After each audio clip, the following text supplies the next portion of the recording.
Hello dear friends, कैसे हो आप लोग। आई होप कि आप लोग स्वस्थ और मस्त होंगे। आज मैं आप लोगों को यूपी डीएलएड का फर्स्ट सेमेस्टर का जो हम लोगों का सेकंड पेपर है वो है शिक्षण अधिगम के सिद्धांत को, तो उसके सिलेबस को आगे बढ़ाते हुए टॉपिक का डिस्कशन करूँगी। ये जो हम लोगों की शिक्षण अधिगम के सिद्धांत की क्लास है वो है 5वीं क्लास। तो अगर आप लोगों ने अभी तक वो 4 क्लास नहीं देखी हैं तो उनको देख लीजिए जाके, और प्रॉपर वे में बहुत अच्छे तरीके से नोट्स भी बना लीजिए, क्योंकि अगर आप लोग नोट्स नहीं बनाओगे तो रिवीजन कैसे कर पाओगे। इसलिए आपको क्या करना है, नोट्स बनाते चलना है। अभी से बनाते चलोगे तो आप लोगों को दिक्कत नहीं होगी, और क्रम से क्लासों को देखते चलोगे तो चीज़ें अच्छे समझ में आएंगी। इसलिए आपको क्या करना है, क्लास बिल्कुल क्रम से देखते चलना है और नोट्स भी बिल्कुल क्रम से ही बनाते चलना है, तभी आप लोगों को चीज़ें समझ में आएंगी। हर एक क्लास एक दूसरे से कनेक्ट है। कल की क्लास में मैंने आपको नया चैप्टर उठाया था, संप्रेषण के बारे में बताया था। तो अगर आप लोगों ने संप्रेषण को ये नहीं पढ़ा होगा तो संप्रेषण के प्रकार के बारे में क्या जानोगे। इसलिए आप लोगों को क्या करना है, चौथी क्लास, तीसरी क्लास, दूसरी क्लास और पहली क्लास बिल्कुल क्रम से देखते चलना, तभी आप लोगों को समझ में आएगी। और वीडियो को अपने दोस्तों तक शेयर करनी है, जिससे क्या उनकी भी हेल्प हो सके। और चैनल को सब्सक्राइब कर लीजिए, जिससे आपको टाइम टू टाइम नोटिफिकेशन मिलती रहे। तो चलिए हम लोग आज के टॉपिक का डिस्कशन करते हैं, सिलेबस को आगे बढ़ाते हुए। तो कल मैंने आपको संप्रेषण के बारे में बताया था कि संप्रेषण क्या होता है। तो चलिए, आप लोगों ने वहाँ तक रिवीजन बहुत अच्छे तरीके से कर लिया होगा। तो चलिए आगे बढ़ते हैं। कल मैंने आपको संप्रेषण बता दिया था कि दो लोगों के बातचीत कोई क्या कहते हैं, संप्रेषण कहते हैं। मतलब एक ने कहा कोई बात और दूसरे ने सुनी, तो ये सब किसके माध्यम से हुआ, कम्युनिकेशन यानी संप्रेषण के माध्यम से। और भी मैंने आपको कल काफ़ी चीज़ों के बारे में बताया था, मनोवैज्ञानिकों की परिभाषाएं बताई थी। बताया था कि नहीं बताया था। इसके पहले मैंने आपको शिक्षण के बारे में बताया था। पहले शिक्षण बताया कि शिक्षण क्या होता है, फिर बाद में संप्रेषण बताया है। तो वही कहा है कि बिल्कुल क्रम से आप लोगों को क्या करते चलना है, देखते चलना है। तो चलिए अब हम लोग अपने टॉपिक को आगे बढ़ाते हैं। आज हम लोग डिस्कस करेंगे संप्रेषण के प्रकार यानी टाइप्स ऑफ कम्युनिकेशन। संप्रेषण के प्रकार मतलब कि संप्रेषण के प्रकार कौन कौन से होते हैं। तो चलिए आगे बढ़ते हैं। संप्रेषण के प्रकार, तो संप्रेषण के प्रकार पहले तो ये जाने कि मतलब संप्रेषण के प्रकार होते कौन कौन से हैं। संप्रेषण दो प्रकार के होते हैं, यानी जो संप्रेषण होते हैं वो कितने प्रकार के होते हैं, दो प्रकार के। एक होता है शाब्दिक संप्रेषण और एक होता है अशाब्दिक संप्रेषण। ठीक, जो शाब्दिक संप्रेषण होता है इसको बोलते हैं वर्बल कम्युनिकेशन, और जो ये अशाब्दिक संप्रेषण होता है इसको बोलते हैं नॉन वर्बल कम्युनिकेशन। ठीक, तो संप्रेषण के कितने प्रकार होते हैं, दो प्रकार होते हैं। एक होता है शाब्दिक संप्रेषण और एक होता है अशाब्दिक संप्रेषण। जो शाब्दिक संप्रेषण होता है इसको बोलते हैं वर्बल कम्युनिकेशन, और जो अशाब्दिक संप्रेषण होता है इसको बोलते हैं नॉन वर्बल कम्युनिकेशन। ठीक, तो चलिए अब आगे बढ़ते हैं कि ये जो ये शाब्दिक संप्रेषण होता है ये किसे कहते हैं। शाब्दिक मतलब कि शब्द होगी कि नहीं होगी। आप लोगों को मतलब कि इसका जो को वो लिखा है उसी में अर्थ भी छिपा है। शाब्दिक का मतलब क्या है कि शब्द होंगे, अशाब्दिक का मतलब क्या है कि आ का मतलब नहीं, तो यानी क्या होंगे, शब्द नहीं होंगे। तो इसमें क्या कह रहा है, शाब्दिक संप्रेषण। जो ये शाब्दिक संप्रेषण होते हैं ये भी कितने प्रकार के होते हैं, दो प्रकार के होते हैं। सबसे पहले तो हम लोग ये जाने कि शाब्दिक संप्रेषण होते क्या है। शब्दों का प्रयोग और भाषाओं का प्रयोग किया जाता है। शाब्दिक का मतलब क्या हो गया कि शब्दों का प्रयोग किया जाएगा, और क्या होगा, जब शब्द होंगे तभी तो भाषा भी बनेगी, हमारी बनेगी कि नहीं बनेगी। तो वही कहा गया कि शाब्दिक संप्रेषण कौन से होते हैं, जिनमें शब्दों और भाषाओं का प्रयोग किया जाता है, उन्हीं को क्या कहते हैं, शाब्दिक संप्रेषण कहते हैं। और ये जो शाब्दिक संप्रेषण होते हैं हमारे, ये दो प्रकार के होते हैं। अब चलिए अशाब्दिक संप्रेषण की ओर बढ़ते हैं। जो ये अशाब्दिक संप्रेषण है ये हमारे कितने प्रकार के होते हैं, ये 3 प्रकार के होते हैं। जो अशाब्दिक संप्रेषण, इनमें चिन्हों का, मुख्य मुद्राओं का तथा इशारा और संकेतों और भावनाओं का प्रयोग किया जाता है। जो अशाब्दिक होते हैं इनमें शब्द नहीं होते हैं, इनमें क्या होता है, चिन्हों के द्वारा और मुख के द्वारा, इशारा के द्वारा और संकेतों के द्वारा और भावनाओं के द्वारा। कोई बात होती नहीं है, मतलब कि जो हम लोग मुंह से नहीं बोल पाते हैं तो इंसान फिर क्या करता है, इशारे से बता देता है। होता नहीं है, जैसे कोई छोटा बच्चा नहीं होता है तो क्या बोल पाता है कि नहीं बोल पाता है, तो वो क्या करेगा, हम उससे पूछते नहीं है कि वो ऐसे ऐसे करके पूछते नहीं, और मतलब ऐसे मुंह पर हिलाएंगे, कुछ भी कहेंगे और बेटा क्या है कि, तो फिर वो कहेगा, हंसेगा भी, रोनेगा, तो उससे तो हम इशारों में बात किए करते हैं, उसको संकेत बोलते कि नहीं बोलते, ऐसे कुछ लोग गूंगे भी होते हम लोग के समाज में होते नहीं, जो लोग बोल नहीं पाते हैं, उनसे भी हम लोग क्या करते हैं, इशारे में तो बात करते हैं नहीं है। तो वही है सब कि जब अशाब्दिक का मतलब यही होता है कि चिन्हों का, मुख मुद्राओं का, इशारों का और संकेतों और भावनाओं का।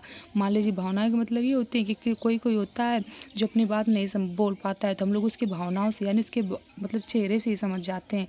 अगर इंसान खुश है तो समझ जाएंगे कि इसके पास अच्छी बात है, अगर वो दुखी होगा, रोने लगेगा, तो हम लोग जान नहीं जाते ये परेशान है तभी रो रहा है। और संकेतों का मतलब ये जो मैंने आपको बताया अभी, मान लीजिए कभी हम लोग ट्रेवल भी करते हैं तो रास्ते में सब लिखा नहीं रहता है, रोड बनी रहती है, वहाँ पे निशान नहीं बने रहते हैं कि लेफ्ट राइट सब बना रहता है, तो वहाँ पे क्या कोई बताने वाला होता है क्या? नहीं, हम लोग क्या करते हैं, रोड में जो चिन्ह बने होते हैं उनसे हम लोग क्या करते हैं, अंदाज़ लगा लेते हैं। जब नहीं समझ में आता है फिर हम लोग पूछते हैं कि क्या, लेकिन काफ़ी हद तक चीज़ें क्या होती हैं, समझ में आ जाती हैं।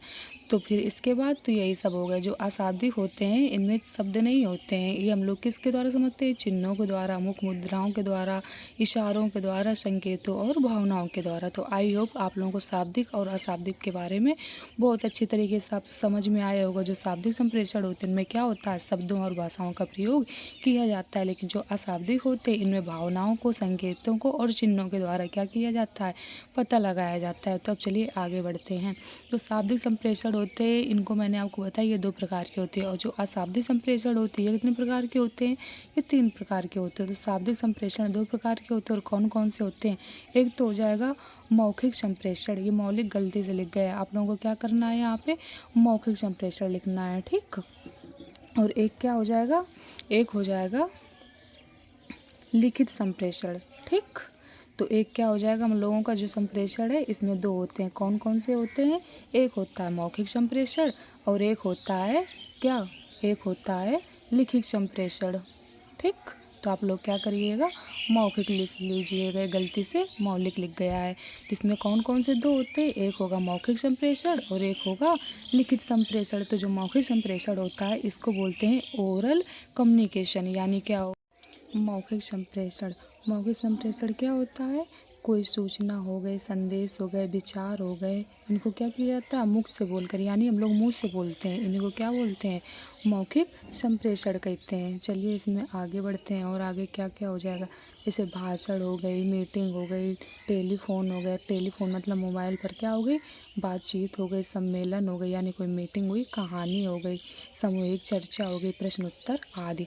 यानी हम लोग क्या करते हैं, और जो ये होता है मौखिक संप्रेषण, इसमें क्या करेंगे, भाषण नहीं दिया जाता है, और कभी जाएंगे हम लोग, मीटिंग नहीं हुआ करती है, देखा होगा आपने, रेडियो पर जैसे कोई चीज़ होगी तो क्या होगा, ये सब मौखिक ही तो हो रहा है, कोई लिखित तो दे नहीं रहे हैं। मोबाइल पर बातचीत, हम लोग किसी से मोबाइल पर क्या करते हैं, फ़ोन पर बातचीत करते हैं कि नहीं करते हैं, तो ये सब क्या है, मौखिक कम्युनिकेशन है, यानी ओरल कम्युनिकेशन है, यानी क्या है, मौखिक संप्रेषण है। इसके बाद मीटिंग हो गई, कहानी, कोई कहानी होती है जैसे मान लीजिए हमको सुनाना है, तो भी क्या हो गई, मौखिक हो गई। चर्चा हो गई, सामूहिक चर्चा, जैसे मान लीजिए चर्चा नहीं करते हैं टीचर और बच्चे आपस में मिल करके, इसके बाद प्रश्न उत्तर, टीचर बच्चों से प्रश्न पूछते हैं, बच्चे पूछ लेते हैं जो उनको नहीं समझ में आई, ये सब क्या है, हमारा मौखिक संप्रेषण है। इसके बाद हम लोग चलिए आगे बढ़ते हैं। मौखिक संप्रेषण हो गया, इसके बाद हम लोग अशाब्दिक संप्रेषण में चलते हैं कि अशाब्दिक संप्रेषण क्या होते हैं। अशाब्दिक संप्रेषण के बारे में बताइए था कि चिन्हों के द्वारा, इशारों के द्वारा और संकेतों और भावनाओं के द्वारा इसको क्या किया जाता है, समझा जाता है। ये कितने प्रकार के होते हैं, 3 प्रकार के होते हैं। जो अशाब्दिक संप्रेषण होते हैं हमारे, ये कितने प्रकार के होते हैं, 3 प्रकार के होते हैं। इसमें पहला आता है वाणी सम्मेलन। तो चलिए जानते हैं कि वाणी सम्मेलन संप्रेषण क्या होता है। वाणी संप्रेषण के बारे में पढ़ते हैं। इसमें अपनी भावनाओं की अभिव्यक्ति व्यक्तिगत रूप से छोटे छोटे समूहों में आमने सामने रहकर ध्वनि के माध्यम से कर सकते हैं। इसको ध्वनि संप्रेषण भी कहते हैं। वाणी का मतलब क्या होगा, बातचीत, यही।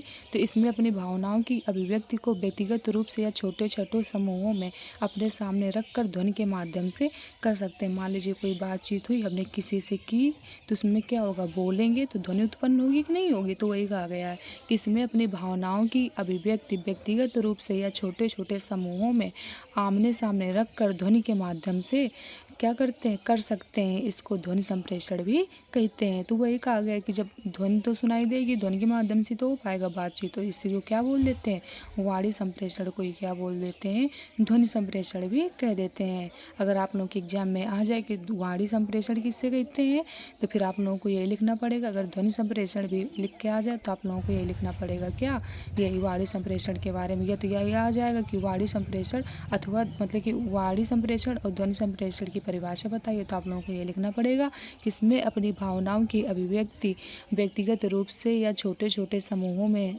आमने सामने रख कर ध्वनि के माध्यम से कर सकते हैं। इसी को क्या कहते हैं, इसी को ध्वनि संप्रेषण कहते हैं। तो चलिए हम लोग आगे बढ़ते हैं। फिर हम लोग का जो दूसरा आता है ये आ रहा है आँखों की भाषा एवं मुख मुद्राएं। तो चलिए जानते हैं कि आँखों की भाषा क्या होती है और मुख मुद्राएं क्या होती हैं। आँखों के द्वारा किसी के मन की बात को समझना, यानी कोई कोई होता नहीं है कि कुछ वो बोल नहीं पाता है, लेकिन हम लोग क्या करते हैं, आँखों से उनकी बात को समझ जाते हैं। मुख को देखकर दुख, खुशी, भय, क्रोध, शोक का संप्रेषण, और किसी किसी के चेहरे को ही देखकर नहीं समझ जाते हैं कि वो कैसा है, मतलब अगर वो देखने में मतलब खुश है तो समझ जाएंगे कि हाँ इसका सब ठीक है, लेकिन अगर वो उदास हुआ तो समझ जाएंगे कि ये दुखी है, समझ नहीं जाते हैं। तो वही चीज़ कहा गई है कि आँखों के द्वारा किसी के मन की आँखों के द्वारा किसी के मन की बात को समझना और मुख को देखकर दुख, खुशी, भय, क्रोध, शोक का संप्रेषण, इसे चक्षु संप्रेषण भी कहते हैं। तो आई होप कि आप लोगों के आँखों की भाषा एवं मुख मुद्राओं के बारे में अच्छी तरीके से समझ में आ गया होगा। आप लोगों को कुछ रटना नहीं, बस समझते चलना। आँखों के द्वारा किसी के मन की बात को समझना। मान लीजिए हम लोग छोटे हुआ करते थे तो मम्मी पापा साथ जाया नहीं करते थे मेहमानों के यहाँ पर, तो जैसे नमकीन अपने आप को रिलेट करके सोचना, ये कभी आपने देखा हो, मान लीजिए आपने ना किया हो तो देखा होगा आपके यहाँ भी जब बच्चे आ जाते हों कोई, तो फिर आप लोग खाने पीने के लिए नहीं दिया जाता है चाय नाश्ता वगैरह, तो वो खाते चले जाएं, लेकिन उनके मम्मी पापा क्या करेंगे, डांटेंगे नहीं, कुछ ना करेंगे, बस आंख दिखा दिया करते हैं। तो बच्चा क्या करता है, आंख के माध्यम से ये समझ जाता है कि मम्मी क्या कर रही है, मना कर रही हैं। तो वही कहा गया है कि आँखों के द्वारा किसी की मन की बात को समझना, मुख को देख कर दुख, खुशी, भय, क्रोध, शोक आदि का संप्रेषण। वही मुख को मतलब चेहरे को ही देख कर आप लोग समझ जाते हैं कि कोई कितना खुश है, कोई कितना दुखी है। वो अलग मतलब चेहरे का जो एक्सप्रेशन है ना वही बता देता है कि इंसान कैसा है। तो इसी को क्या कहते हैं, चक्षु संप्रेषण भी कहते हैं। जैसे मूक बधिर लोग होते नहीं, जो लोग बोल ना पाए, मतलब तो उन्हीं के हम लोग क्या करते हैं, चेहरे से ही देखकर समझ जाते हैं कि इनके अंदर क्या प्रॉब्लम है, ये किस मूड में है, कैसा क्या है। चलिए अब हम लोग आगे बढ़ते हैं। फिर जो हम लोग का तीसरा आ रहा है वो कौन सा है,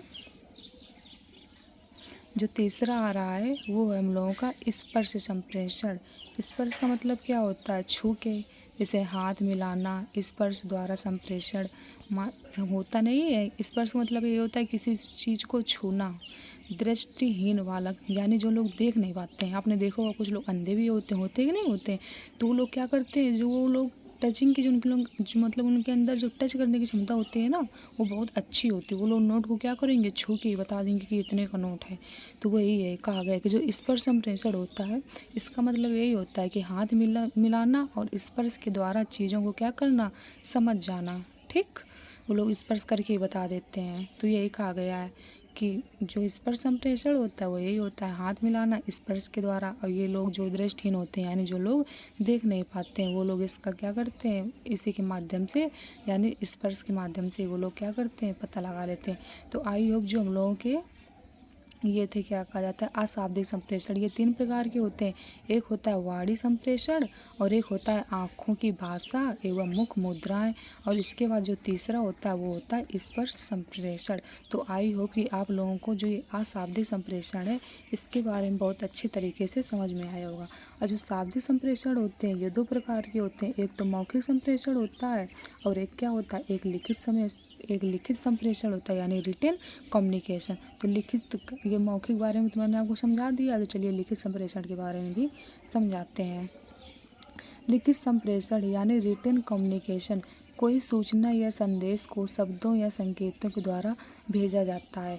मान लीजिए कोई शब्द है, कोई, तो उनको क्या किया जाएगा, लिख कर भेजा जाएगा। ठीक, कोई सूचना या संदेशों या शब्दों को संकेतों के द्वारा लिख कर भेजा जाएगा। ठीक, आप लोग यहाँ पे लिख लीजिएगा कि संदेश या शब्दों को संकेतों के द्वारा क्या किया जाता है, लिख कर भेजा जाता है। तभी तो ये लिखित होगा। जब तक क्या करेंगे, इसको लिख कर भेजेंगे। ठीक, जैसे क्या हो गए, पत्र हो गए, समाचार पत्र हो गए, नोट्स हो गए, रिपोर्ट आदि हो गई। तो इसमें क्या होता है, लिखित प्रमाण देना पड़ता है हम लोग। जैसे कोई पत्र होता है तो लिख कर ही तो भेजा जाता है, और जो समाचार पत्र होता है वो भी लिख कर भेजा जाता है। जैसे नोट्स जो हम आप लोगों को क्या कर रहे हैं, पढ़ा रहे हैं, तो ये क्या है, ये लिख के तो ही मैंने पढ़ाए हैं आप लोगों को अपने हाथों से बना बना कर, तो इसी को कहते हैं।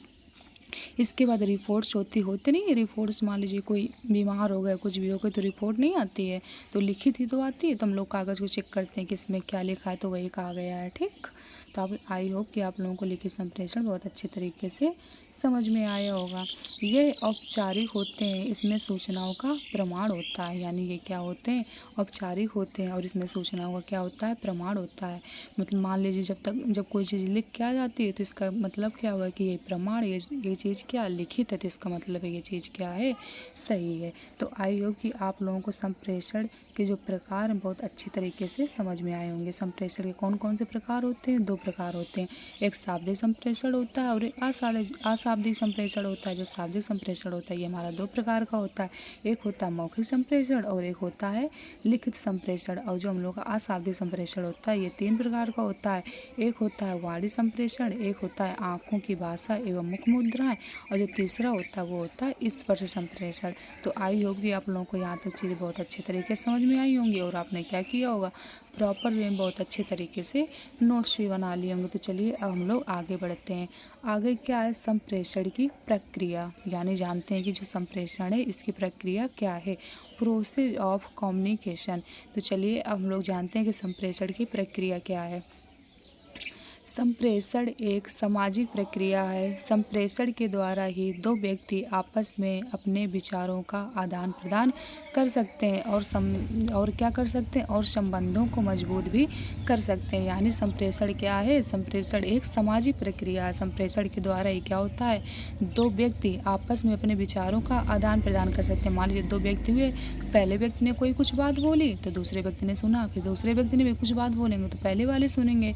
तो वही कहा गया है कि संप्रेषण एक सामाजिक प्रक्रिया है। संप्रेषण के द्वारा ही 2 व्यक्ति आपस में अपने विचारों को आदान प्रदान कर सकते हैं और संबंधों को मजबूत भी कर सकते हैं। मान लीजिए कोई 2 व्यक्ति हैं, अगर बातचीत ही नहीं करेंगे तो उनकी रिलेशनशिप कैसे मजबूत होगी, नहीं हो पाएगी ना। तो वो कोई भी हो सकता है, मान लीजिए मम्मी पापा के हो गए कि उन्होंने एक दूसरे से बात की, तो उनके जो बॉन्ड होंगे वो क्या बनेंगे, मजबूत बनेंगे। इसके बाद जो मतलब कि माँ बेटी का रिश्ता हो गया, ये दोनों लोग अगर आपस में बातचीत करेंगे तब इनके जो बॉन्ड होंगे वो मजबूत बनेंगे। दोस्त यारों में भी ले लीजिए, अगर दोस्त एक दूसरे से बातचीत करेंगे तो उनके जो बॉन्ड होंगे वो मजबूत बनेंगे। अगर बातचीत ही नहीं करेंगे तो अपनी बात को ही नहीं बताएंगे तो फिर कैसे उनके बॉन्ड मजबूत बनेंगे, और कैसे कोई समझ पाएगा कि इनको क्या प्रॉब्लम है क्या नहीं है। टीचर स्टूडेंट का ही ले लीजिए, जब स्टूडेंट बताएगा टीचर को कि हमें सर भैया मैम ये चीज़ नहीं समझ में आई, तब तो टीचर समझेंगे तब उनको बताएंगे। अगर बातचीत नहीं करेंगे तो कोई किसी बात को क्या समझ पाएगा। इसलिए कहा गया है कि संप्रेषण एक सामाजिक प्रक्रिया है। संप्रेषण के द्वारा ही 2 व्यक्ति आपस में अपने विचारों का आदान प्रदान कर सकते हैं और संबंधों को क्या कर सकते हैं, मजबूत बना सकते हैं। तो संबंध कब मजबूत बनेंगे, तभी मजबूत बनेंगे जब दोनों की क्या होंगी, बातचीतें होंगी। अगर कोई बातचीत ही नहीं करेगा तो फिर उसके जो संबंध होते हैं यानी बॉन्ड मजबूत नहीं बन पाते हैं। तो चलिए अब आगे बढ़ते हैं। जो हमारा संप्रेषण है ये 5 तरीके से पूर्ण होगा। किस तरीके से होगा, जो पहला होगा वो तो हमारा होगा प्रेषक यानी कम्युनिकेशन। जो प्रेषक होता है वो क्या करता है, संदेश भेजता है यानी मैसेज। और इसके बाद फिर क्या होता है, माध्यम। जब वो संदेश भेजेगा तो कोई ना कोई माध्यम तो उसका होगा ही। जैसे हम अपने आप को ले रहे हैं, मान लीजिए मैं कौन हो गई, प्रेषक हो गई यानी कम्युनिकेशन। मान लीजिए आप लोगों को क्या कर रही हूँ, पढ़ा रही हूँ। एक तो पढ़ा रही हूँ तो संदेश यानी मैसेज भेजा कि नहीं भेजा। मान लीजिए कि आप लोगों को क्या करना है, ये क्लास चल रही है, वो क्लास चल रही है, जो भी मान लो सब्जेक्ट पढ़ाना है तो आप लोगों के पास मैसेज नहीं आ जाता है, तो वही कहा गया। फिर इसके बाद मैंने साधन लिया, साधन क्या लिया, मीडियम का। जो साधन लिया वो किसका लिया, मीडिया का, यानी ऑनलाइन थ्रू लिया कि नहीं लिया। इसके बाद फिर ग्राही यानी प्रेषक यानी अचीवर। तो ग्राही कौन हो गए, आप लोग हो गए, क्योंकि आप लोग क्या कर रहे हो, चीज़ों को पढ़ रहे हो और नोट्स बना रहे हो। इसके बाद प्रतिपुष्टि, इसके बाद आप लोग फीडबैक नहीं देते हो, कमेंट करके बताते हो कि हमें क्लास किस तरीके से समझ में आई। लिख नहीं देते हो सब लोग कि अच्छी लगी, कैसी लगी, कहाँ पे कौन सी चीज़ दिक्कत आई। तो ये जो हम लोग का माध्यम ये 5 तरीके से पूर्ण होता है। सबसे पहले कौन आएगा? प्रेषक आएगा, यानी कम्युनिकेशन। प्रेषक यानी मैं हो गई। इसके बाद संदेश यानी मैसेज। तो मैं आपको मैसेज नहीं आता है कि ये चल गई क्लास, वो चल गई, जो भी सब्जेक्ट की चली, तो ये इसका मतलब आप लोगों को संदेश किसके माध्यम से मिला? मैसेज के माध्यम से। फिर इसके बाद माध्यम का मतलब होता है मैंने किस चीज़ की हेल्प ली, यानी मीडिया। ये सब मतलब किस चीज़ के लिए? ऑनलाइन के लिए। लेकिन नहीं ली मतलब फ़ोन टैब जो भी है उसके में वो ली। इसके बाद ग्राही यानी प्रेषक। अब आप लोगों को ये मिली तो आप लोग क्या हो गए? अचीवर, क्योंकि आप लोगों ने क्या किया? चीज़ों को मतलब अचीव किया, तो आप लोग क्या हो गए? ग्राही यानी प्रेषक हो गए। इसके बाद प्रतिपुष्टि मतलब होता है फीडबैक, कि आप लोगों ने क्या किया? बताया कि हमको क्लास कैसे लगी, जो कमेंट करके नहीं बताते हो, तो वही क्या हो गई? वही हो गई फीडबैक। तो आप लोग कुछ भी बिल्कुल रटते नहीं चलना है, बिल्कुल चीज़ों को समझते चलना है। जैसे जैसे मैं बताती जा रही हूँ बिल्कुल अपने लाइफ से रिलेट करके चलना है, तो आप लोगों को ऐसा नहीं लगे कि कुछ भी हम रट रहे हैं। ठीक, तो अब चलिए हम लोग जानते हैं ये प्रेषक क्या होता है, संदेश क्या होता है, इनके बारे में क्या करते हैं, थोड़ा डिटेल से पढ़ते हैं। तो आई होप कि आप लोगों को यहाँ तक चीज़ें बहुत अच्छे तरीके से समझ में भी आई होंगी, और आप लोगों ने क्या किया होगा? नोट्स भी बनाया होगा। आप लोगों को नोट्स बिल्कुल साथ साथ बनाते चलना है। तो चलिए अब आगे हम लोग बढ़ते हैं। ये प्रेषक क्या होता है? प्रेषक को बोलते हैं सेंडर या कम्युनिकेटर। ठीक, जो प्रेषक होता है इसको क्या बोलते हैं? सेंडर भी बोलते हैं और कम्युनिकेटर भी बोलते हैं। प्रेषक को विषय से संबंधित उद्देश्यों की जानकारी भली-भांति होनी चाहिए, जिससे उद्देश्यों को प्राप्त करने के लिए पर्याप्त साधन एवं सुविधाओं की व्यवस्था की जा सके। यानी जो प्रेषक है उसको क्या करना चाहिए? प्रेषक को विषय से संबंधित और उद्देश्यों की जानकारी भली-भांति होनी चाहिए। जैसे मैं आप लोगों को क्या कर रही हूँ? शिक्षण अधिगम के सिद्धांत पढ़ा रही हूँ सब्जेक्ट, जिसके बारे में मुझे जानकारी होगी और इसका उद्देश्य पता होगा, तभी तो मैं आप लोगों को अच्छे तरीके से बता पाऊँगी, नहीं तो बता ही ना पाऊँगी। और आप लोगों का भी उद्देश्य क्या है? कि हमको बहुत अच्छे तरीके से, हमारा उद्देश्य ये है कि आप लोगों को बहुत अच्छे तरीके से समझाना है, जिससे आप लोगों को क्या हो? अपने लाइफ के बारे में पता चले और आपके एग्जाम के में भी क्या हो? हेल्प हो सके और आप लोगों के अच्छे नंबर आए। तो हम लोग को तब ये सब कब पॉसिबल होगा? जब हमको सब्जेक्ट की अच्छी नॉलेज होगी, तभी तो हम आप लोगों को बता पाएंगे। तो वही कहा गया कि प्रेषक को विषय से संबंधित उद्देश्यों की जानकारी भली-भांति होनी चाहिए, जिससे उद्देश्यों को प्राप्त करने के लिए पर्याप्त साधन एवं सुविधाओं की व्यवस्था की जा सके। पर्याप्त साधन क्या हो गए? ये नोट्स हो गए जो मैंने बनाए आप लोगों को। जब विषय की नॉलेज होगी तभी तो नोट्स बना पाएंगे कि क्या चीज़ कहाँ से लेनी है, कितना पढ़ाना है, किस हिसाब से कौन कौन से पॉइंट्स रखने हैं, तो वही सब है। तो सुविधाओं की व्यवस्था की जा सके। तो जब हमको विषय की नॉलेज ना होगी तो कैसे समझ में आएगा? तो वही कहा गया कि प्रेषक को विषय से संबंधित उद्देश्यों की जानकारी भली-भांति होनी चाहिए, जिससे उद्देश्यों को प्राप्त करने के लिए पर्याप्त साधन एवं सुविधाओं की व्यवस्था की जा सके। तो चलिए अब आगे बढ़ते हैं। आगे कह रहा है कक्षा में शिक्षण कार्य कराते समय क्या ध्यान देना चाहिए? यानी जो टीचर हैं उनको कक्षा में शिक्षण कार्य कराते समय क्या क्या ध्यान देना चाहिए? पहला कह रहा है बालकों का बौद्धिक स्तर, दूसरा कह रहा है उद्देश्यों की जानकारी, फिर तीसरा कह रहा है स्वयं का व्यक्तित्व, फिर चौथा कह रहा है विषय सामग्री का चयन, फिर पांचवा कह रहा है पाठ्य योजना का निर्माण।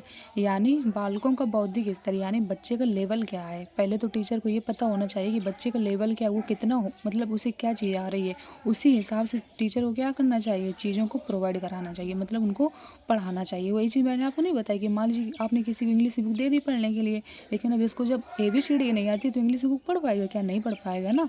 तो वही कहा गया है कि बालकों का बौद्धिक स्तर, तो सबसे पहले टीचर को क्या करना चाहिए? बालकों का बौद्धिक स्तर देखना चाहिए, बच्चे किस लेवल में। इसके बाद उद्देश्यों की जानकारी, उद्देश्य का मतलब यही होता है कि मतलब पता होना चाहिए कि उद्देश्य क्या है, उनके बारे में जानकारी होनी चाहिए कि मतलब बच्चे को हम पढ़ा रहे हैं तो किस लिए पढ़ा रहे हैं, तो उद्देश्य होना चाहिए, नहीं कि बस मतलब गए बस पढ़ा दिया, बच्चे के समझ में आए या ना आए। तो वही है ना कि बच्चे को हमें किस हिसाब से चीज़ों को प्रोवाइड कराना है।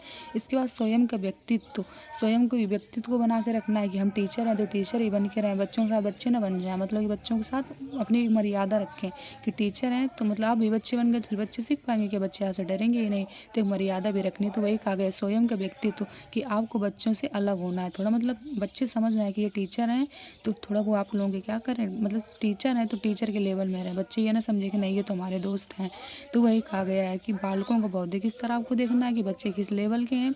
इसके बाद उद्देश्यों की जानकारी, फिर क्या है, स्वयं का व्यक्तित्व ही बना के रखना है। इसके बाद आ रहा है विषय सामग्री का चयन। तो आप लोगों को क्या करना है कि विषय सामग्री को देखना है, ठीक है, कि विषय सामग्री कौन सी है। इसके बाद पाठ्य योजना के निर्माण, यानी कक्षा का और कक्षा का वातावरण। पाठ्य योजना के निर्माण यानी आपको पाठ देखना है कि हमको किस तरीके से पढ़ाना है। इसके बाद कक्षा का वातावरण को भी देखना है कि हमारे कक्षा का वातावरण कैसा है। ऐसा नहीं है कि कोई बच्चा रो रहा है तो फिर कोई समझ ही नहीं रहा है, कोई कुछ आप पढ़ाए चले जा रहे हैं लेकिन बच्चों का मन ही नहीं लग रहा है। तो आपको क्या करना है, इन सब चीज़ों को ध्यान में रखना है। टीचर को क्या क्या ध्यान रखना है, बालकों का बौद्धिक स्तर क्या है, उद्देश्यों की जानकारी, स्वयं का व्यक्तित्व, विषय सामग्री का चयन और पाठ्य योजना का निर्माण। इसके बाद कक्षा का वातावरण। ये सब किसको याद रखना है, टीचर को याद रखना है। तो चलिए अब दूसरा पढ़ते हैं। दूसरा क्या है, संदेश यानी मैसेज।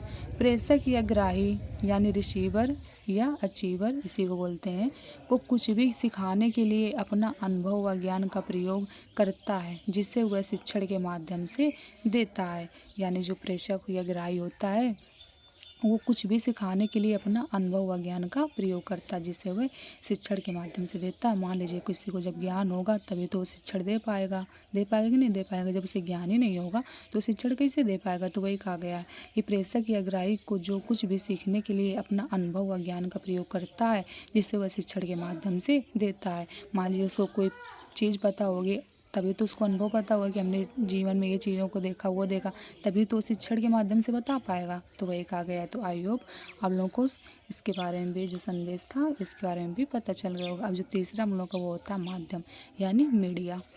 जिन साधनों की सहायता से संदेश प्राप्त करने वाले तक पहुंचाया जाता है उसे संप्रेषण का माध्यम कहते हैं। जैसे क्या हो गया, रेडियो हो गया, टेलीविज़न हो गए, टेलीफोन हो गए, प्रोजेक्टर हो गए। इनके माध्यम से तो हम लोग क्या करते हैं, संदेश को पहुंचा सकते हैं। जैसे कोई बात हुई तो हम लोग क्या करते हैं, न्यूज़ नहीं होती है तो वो टेलीविज़न में आ जाती है, आती है कि नहीं आती है। और इसके बाद प्रोजेक्ट कोई चार्ट पेपर होगा तो उसमें भी हम लोग क्या कर देते हैं, लिख नहीं देते हैं। तो वही कहा गया है कि माध्यम का मतलब यही होता है कि किसी बात को पहुंचाने के लिए हम लोगों ने किसका यूज किया, मतलब कि किसका सहारा लिया, सीधे शब्दों में बोल दिया जाए तो।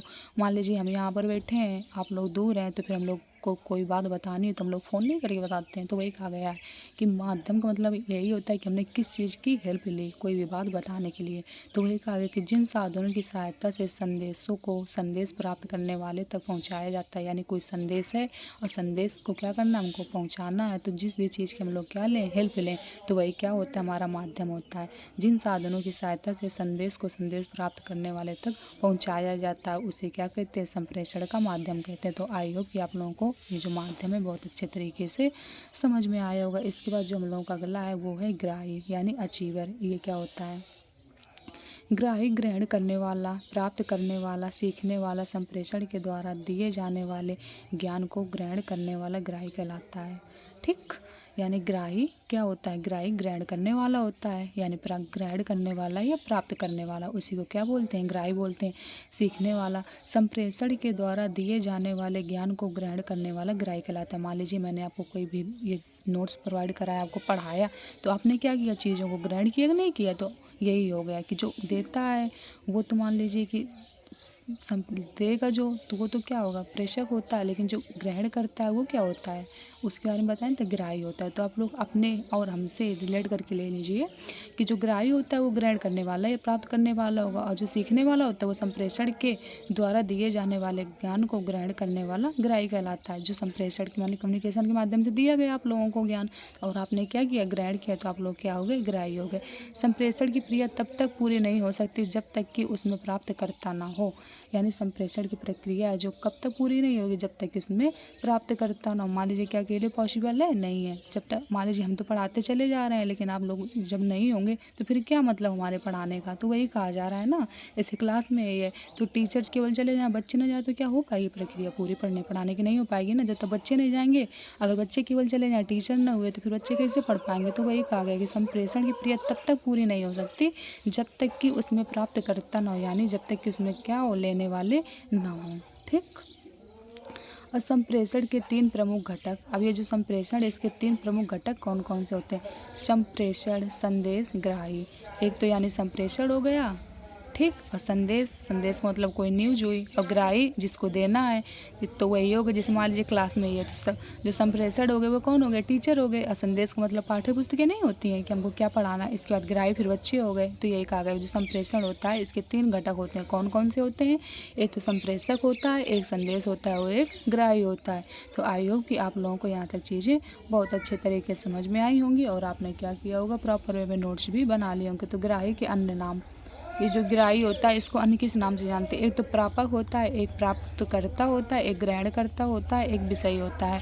तो जो ये ग्राही इसको अन्य नामों से भी जाना जाता है। आप लोग की एग्जाम में पूछ लिया जाता है कि ग्राही के अन्य नाम लिखे, तो आपको क्या बताना पड़ेगा कि प्रापक होता है, प्राप्तकर्ता होता है, ग्रहणकर्ता होता है, विषयी होता है आदि, इन सब के नाम से भी जानते हैं। तो जो हम लोग का 5वां बच रहा है वो है प्रतिपुष्टि यानी फीडबैक। फीडबैक के बारे में बता देंगे फीडबैक क्या होता है। संप्रेषण की एक प्रक्रिया में भी प्राप्तकर्ता को समय समय पर प्रतिपुष्टि यानी फीडबैक देना जरूरी होता है, जिससे वह संदेश के प्रति जागरूक रहता है। फीडबैक से प्राप्तकर्ता में नए जोश का संचार होता है। फीडबैक का मतलब यही होता है कि कोई भी शिक्षा है उसको हमने क्या किया, आप लोगों को सिखाया, ठीक। तो आप लोगों ने क्या किया, फीडबैक दिया। तो मतलब यही कि हमने आपको क्लास में पढ़ा दिया, इसके बाद आप कमेंट के माध्यम से बताते हो कि हमें क्या चीज़ समझ में आई, कौन सी चीज़ है जो नहीं आ रही है, हमें क्लास कैसी लगी। तो इससे मुझे क्या मिलता है, फीडबैक मिलता है आप लोगों का। फिर पता चलता है, मुझे अच्छा लगता है कि हाँ आप लोगों को अच्छी चीज़ समझ में आई है, मतलब तो फिर आगे मन करता है कि हाँ बच्चों को समझ में आ रहा है, चलिए अब और अच्छे से पढ़ाएं, ये करें वो करें। तो सब यही होता है। और जब तक आप लोग फीडबैक नहीं दोगे तो फिर समझ में नहीं आएगा। तो वही कहा गया कि फीडबैक से प्राप्तकर्ता में नए जोश का संचार होता है। तो प्राप्तकर्ता में क्या होगा, नए जोश का संचार होगा, तो यानी नई नई चीज़ें माइंड में आएंगी। अगर आप लोग मान लीजिए दूसरी क्लास नहीं देखोगे तो फिर हमारा तीसरी क्लास पढ़ाने का मन होगा, नहीं होगा, लगेगा बच्चों ने पढ़ा ही नहीं है।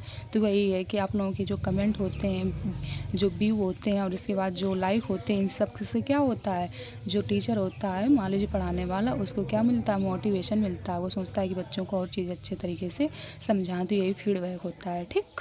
तो आई होप कि आप लोगों को यहाँ तक चीज़ें बहुत अच्छे तरीके से समझ में आई होंगी। आज हम लोगों ने क्या क्या पढ़ा, आज हम लोगों ने सबसे पहले तो ये पढ़ा कि संप्रेषण क्या हो, मतलब कि संप्रेषण क्या होता है, ये तुमने कल की क्लास में हम लोगों को बताया था। आज बताया कि संप्रेषण के प्रकार कौन कौन से होते हैं। तो संप्रेषण 2 प्रकार के होते हैं, एक शाब्दिक संप्रेषण होता है, एक अशाब्दिक संप्रेषण होता है। लेकिन जो शाब्दिक संप्रेषण होता है ये 2 प्रकार का होता है, एक मौखिक संप्रेषण होता है और एक लिखित संप्रेषण होता है। इसके बाद जो अशाब्दिक संप्रेषण होता है ये 3 प्रकार का होता है, एक होता है वाणी संप्रेषण और एक होता है आँखों की भाषा एवं मुख मुद्रा।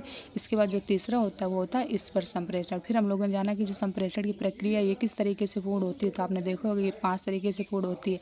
सबसे पहले प्रेषक आएगा, फिर संदेश आएगा, फिर माध्यम आएगा, फिर ग्राही यानी प्रेषक होगा, इसके बाद प्रतिपुष्टि होगी। फिर हम लोगों ने एक एक जाना कि जो प्रेषक होता है ये क्या होता है, इसको डिटेल में पढ़ा, संदेश के बारे में पढ़ा, फिर इसके बाद माध्यम के बारे में पढ़ा, फिर इसके बाद ग्राही के बारे में पढ़ा, फिर इसके बाद में क्या पढ़ा, प्रतिपुष्टि के बारे में पढ़ा। तो आई होप कि आप लोगों को यहाँ तक चीज़ें बहुत अच्छे तरीके से समझ में आई होंगी और आपने क्या किया होगा, प्रॉपर वे में बहुत अच्छे तरीके से नोट्स बना लिए होंगे। तो आप लोगों को क्या करना है, अगर नहीं बनाया है नोट्स तो आप लोगों को बनाते चलना है।